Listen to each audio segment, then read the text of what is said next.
আজ রাতটা যদি তোমার জীবনের শেষ রাত হতো আর কিয়ামতের ময়দানে দাঁড়িয়ে তুমি হঠাৎ জানতে তোমার একটি মাত্র গোপন দান তোমাকে আগুনের শাস্তি থেকে বাঁচিয়ে দিয়েছে, তাহলে কি তুমি আজই কাউকে না জানিয়ে দান করতে না? রমজানের এক নীরব রাত, মসজিদের মাইক থেমে গেছে, তারাবির শব্দ স্তব্ধ, চাঁদের আলোয় ভিজে আছে গলির শেষ মাথার ভাঙা ঘরটি। সেই গলির ভেতর দিয়ে ধীরে ধীরে হাঁটছে এক মানুষ। তার নাম আমরা জানি না, কারণ সে চায় না কেউ তাকে চিনুক। সে শুধু চায় তার রব যেন তাকে চিনে রাখেন। তার হাতে একটি ছোট কাপড়ের ব্যাগ, ভিতরে কিছু চাল, ডাল আর সামান্য টাকা। কিন্তু তার চোখে আছে এক ভয়, রিয়ার ভয়, লোক দেখানো সওয়াবের ভয়।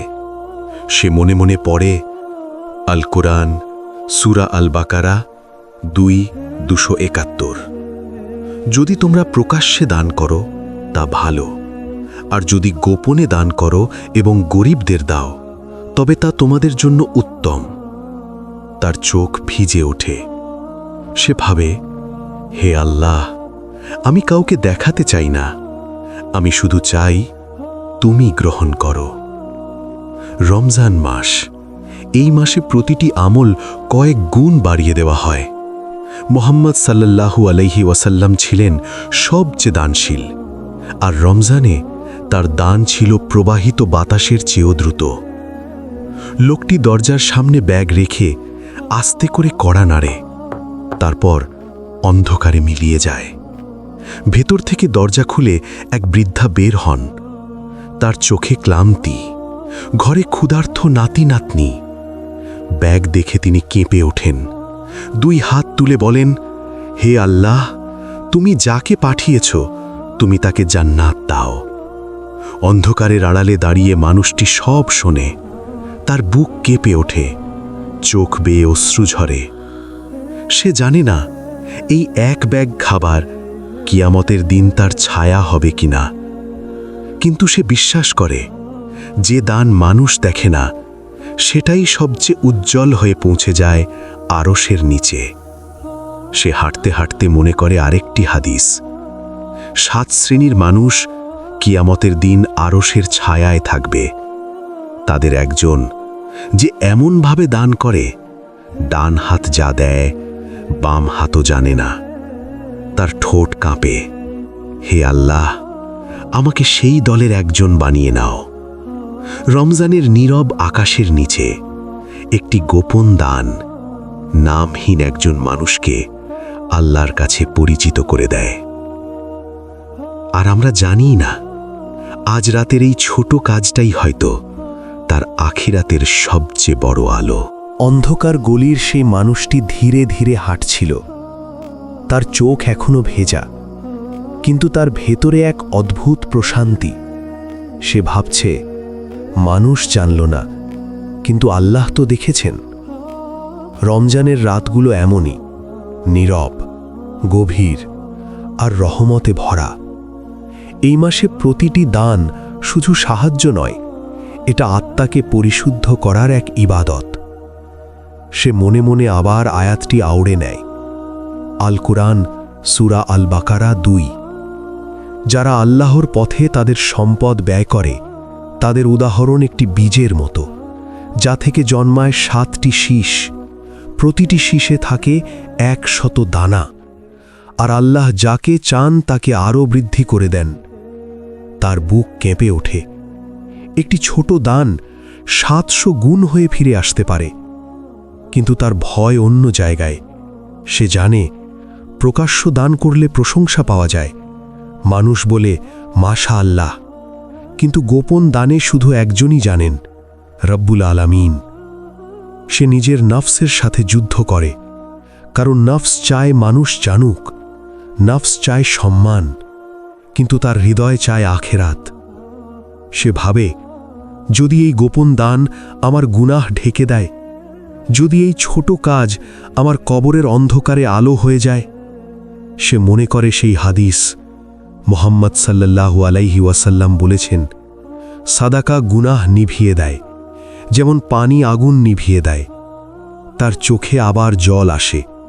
তার জীবনে অনেক ভুল আছে, অনেক পাপ, অনেক গোপন অশ্রু।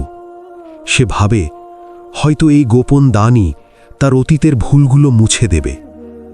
রমজানের বাতাস তার মুখে লাগে। সে আকাশের দিকে তাকায়। তার মনে হয় এই মাসে আসমানের দরজাগুলো খোলা, রহমত ঝরছে, দোয়া কবুল হচ্ছে। সে সিদ্ধান্ত নেয় এটা এক রাতের দান হবে না। সে প্রতি রমজানে অন্তত একজন মানুষের মুখে হাসি ফোটাবে, কাউকে না জানিয়ে। কারণ সে বুঝেছে গোপন দান শুধু গরিবকে সাহায্য করে না, এটা দাতার হৃদয়কে বাঁচায়, রিয়া থেকে বাঁচায়, অহংকার থেকে বাঁচায়। সে আবার হাঁটতে শুরু করে। তার পকেট এখন হালকা, কিন্তু তার হৃদয় ভারী সওয়াবে ভরা। আর কোথাও কোনো এক ফেরেশতা হয়তো লিখে রাখছে, এই বান্দা আজ নিজের জন্য একটি ছায়া তৈরি করল। গোপন দান মানুষের চোখে অদৃশ্য, কিন্তু আল্লাহর কাছে সবচেয়ে উজ্জ্বল। বছর কেটে গেল, রমজান আসে আবার চলে যায়, কিন্তু সেই মানুষটির একটি অভ্যেস বদলায়নি। প্রতি রমজানে শেষ দশকে কোনো এক নীরব রাতে সে কারো দরজায় রেখে আসে সাহায্যের থলে। কেউ জানে না সে কে। মসজিদের ইমাম জানে না, পাড়ার লোক জানে না, এমনকি তার নিজের পরিবারও পুরোটা জানে না। শুধু একজন জানেন, তার রব। এক বছর রমজানের মাঝামাঝি হঠাৎ সে অসুস্থ হয়ে পড়ে। শরীর ভেঙে যায়। হাসপাতালের সাদা দেয়াল, নিঃশব্দ যন্ত্রের শব্দ। ডাক্তার বলে সময় খুব বেশি নেই। রমজানের রাত, সে বিছানায় শুয়ে আছে।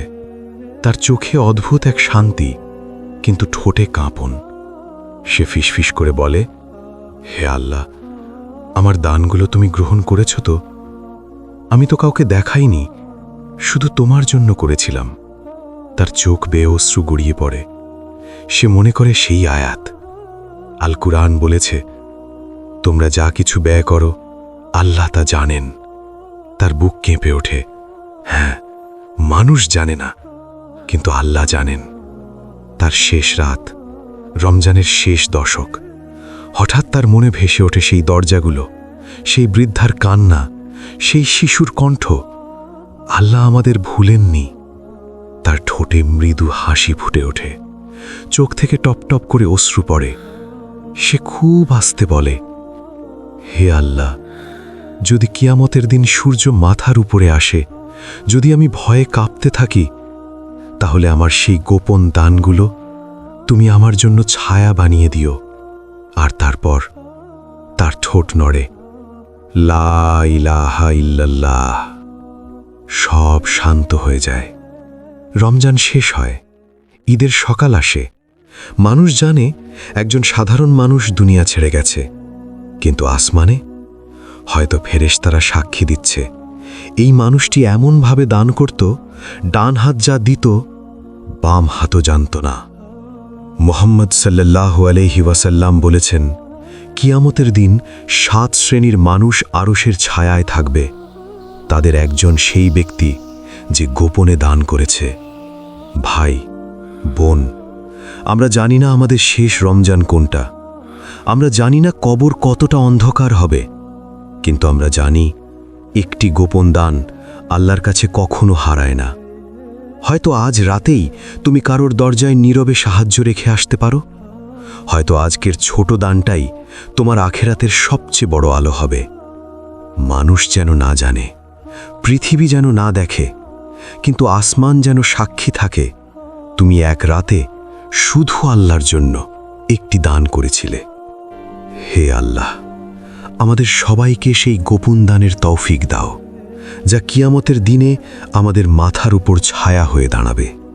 আমিন।